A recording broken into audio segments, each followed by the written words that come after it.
The last match of the day, and this is once again an elimination match.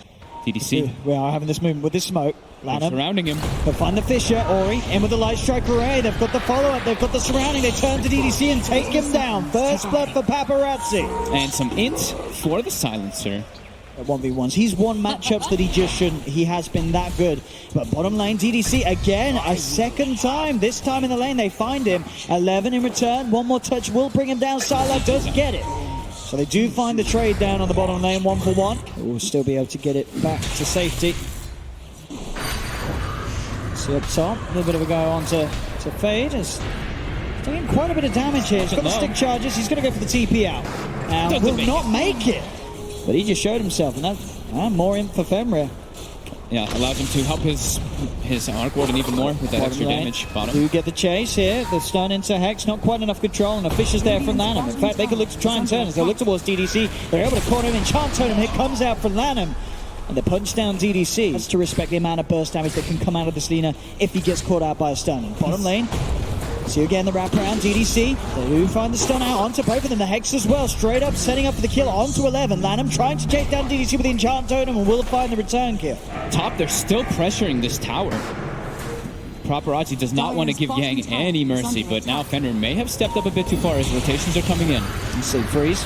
Looking towards Fenrir. DDC coming in as well. They've got the Reaper Scythe down as well as the stun. They'll take him out. He's gone for 15. They're falling low though here as Paparazzi still with that Tempest double doing damage. He'll look towards Yang, able to secure himself back to safety. Now mid also Fade. With a shackle. Just ruin the combo here for the moment from Ori and will allow Fade to back off. Lanham's there though, looks for the Fisher block off, does find it. They're bringing in Ori and Levin, and do they have the burst of control? Yes, indeed they will, because Fade, he's blocked up. Maybe they haven't got enough damage. They haven't. DDC's there with the stun onto Lanham. Lanham, he's trying to hide, but they've got the vision. They'll be able to bring down Lanham. Be able to deal with just the Yules combo. If he just gets walked up and Yules down, then quick try for the RP, but indeed the Yules straight away onto Yang. Yang now being focused, but DDC from the sideline comes in with the wraparound, gets the two-man stun, setting up Sylar for the double kill. Only Yang to full at the moment. The shackle shot from Fate comes in as Sylar moves in. There's the Sunder back up to full health. They find a third. They'll lose DDC.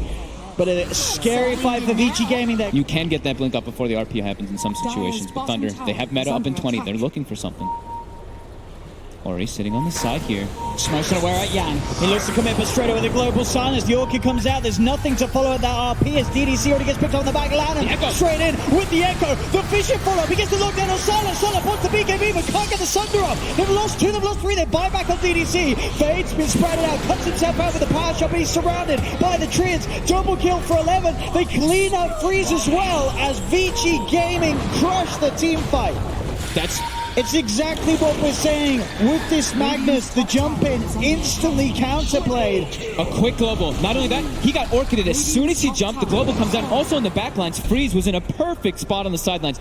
Breaks the smoke, sees everything because they have that high ground vision that they placed before that fight started. Oh my goodness. Look at that. You just see all the ultis being used from Vici, and they get a perfect fight. And that's one Echo. 2 minutes in. With this build from Paparazzi, they can put so much pressure on.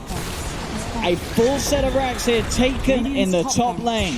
If the game goes on, you can expect to see this Terrorblade stay at the top. The problem is, though, the rest of his team will fall behind in comparison to sort of the even spread of farm that VG Gaming's three cores have. And can he take it versus that Tricor again? Does get the RP, but again, the global silence out straight away. The Fish is down onto all of them. Lanham walks in, looks for the control onto the back, but they don't need it. They find the Laguna. That's going to be Yang got. The BKB's out from Sylar, but he can't find a target. He has to try and retreat somehow, but he's been used up. Ori with the setup into the light strike around the side. There's the Echo. Lanham's in with the Echo Slap. Gets them all. Absolutely. Lanham. Oh. Just to really rub salt into the wounds there. Lanham cleaning up the team fight with that jump. Has all the buybacks in the world. Oh, they certainly do, but they're 14k behind now. Looking for the big smoke. They might be able to find Ori here. Ori's a big one. Wow, that's a beautiful shackle. They use the global. Can they get him a second? The team's quite far away from Ori. He's got the BKB. He is going to back off. Yang's got the RP, he'll use it. Tries to hold it on, see if he can get a bigger one, but just the one, that's going to be big enough. Ori's able to use himself up into the air, but there's the stun follower. They'll get Ori. A little towards the Tempest double too, but that's a couple of big kills back to back. Getting 11, getting Ori. Walk up this high ground, line him. They do find Lanham. Straight away with the shackle. The global silence does come out, but he's already got the metamorphosis off Sylar. Is it enough damage to find Lanham? He forces himself forward, but the infinite Lanham's only going to work the Shadow Blade. You're going to see Yang drop in. He gets the RP on Ori. Ori's down. Top RP there from Yang. It's not a flashy one, but he gets the job done. He gets on Ori. They take the Lina out of the fight. Now they're looking for more. Fade tries with the shackle. Doesn't connect. 11 will be able to walk off. Radiant's middle tower. But there, again, we're sort of seeing the pickoffs that they need. It doesn't matter if it's just one in the RP. If it's one of the cores, they know it's going to stop VG Gaming from looking to fight. And Paparazzi. Oh, he's got the lead in. Fade. Blinks in. Gets the shackle. Can they bring the rest in time? Yes, they can. Reaper Cypher as well.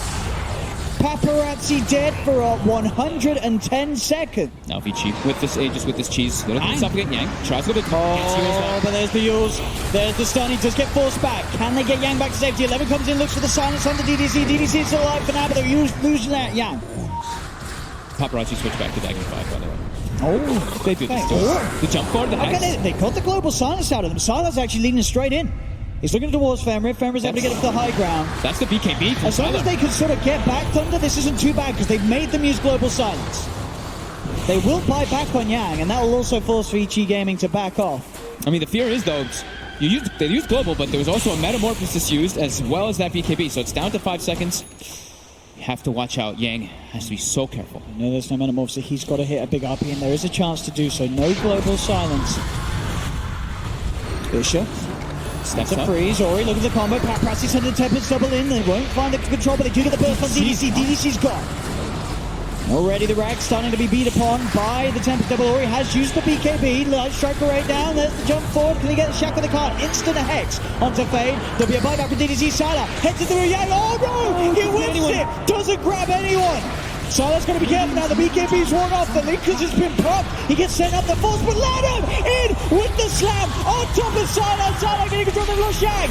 Sylar gets himself onto the side, but Yang are faded down. They get the Reaper Sight down onto Lanham, but Lanham bites back immediately.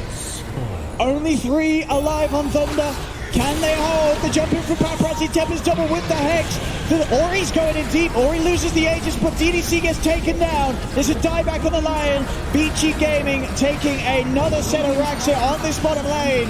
As they get the control, the stun, Ori with the zap. There'll be a buyback from Freeze, but they've lost the bottom lane of racks. Lanham has another Echo. He's used the refresher shard. He's prepared. Only jump. Freeze and Sylar alive to try and defend this. Freeze trying to go for Fenrir. Fenrir getting low. Fenrir will fall. But now Freeze, he has to be careful. 11 actually getting beaten down by Sylar. Sylar's in, but there's the slam again. Lanham straight in, looking for the angle. Sylar's still alive for now. Can he get a sender off? He can't. Sylar's down. Freeze as well. He'll get bursted. Sylar buys back. But it's just Sylar. It's just Sylar. 20 seconds until Lion's back in. 20 seconds before Fade's back in. Sylar getting jumped upon. Sylar gets the BKB for the global after the BKB, meaning no Sunder for Sylar. GG is called as VG Gaming take down Thunder and knock Thunder out of the competition. VG Gaming will move forward, and boy did they deserve it here, taking down one of the big sort of end bosses in China, the Sylar Terrorblade. VG Gaming, they had the answer, they'd done their homework, they came with a plan, and it was perfect. In a pretty, I wouldn't say, maybe it's not strange, but a different way, right? Going for this book on this arc warding, going for this pressure early on to get that lead coming out, and the globals coming out from Fenrir were on fire, and Lanham, Lanham Shaker. Lanham Shaker. Absolutely beautiful, some great stuff coming out, but the defensive plays by Thunder were pretty remarkable in that last instances. The defensive force staffs coming in, I think they just kept saving people over and over again, but just that power of VG just comes through at the end there. And it really feels like you have to really consider if you want to let this team get silenced. It looked like Fenrir. Definitely. Fenrir, every sort of those early fights, the chances where it looked like Yang might be able to set something off with the Blink Dagger, it never happened because the global came out every single time. Fenrir disrupting the fights, and as you say, sort of Lanham with the big counter plays. As soon as he got his Blink online, he was just able to do so much more than Yang was. He got it very fast, too. The Earthshaker Blink came out not too much after, if not similar with the Magnus. It was a much faster pace of the game by VG, and they took advantage of Thunder having a little bit more greedy-esque draft. No doubt about it. VG Gaming showing us the magic that's brought them this far, and we'll look forward to seeing them further in the competition as Thunder have reached the end of the line here at TI8.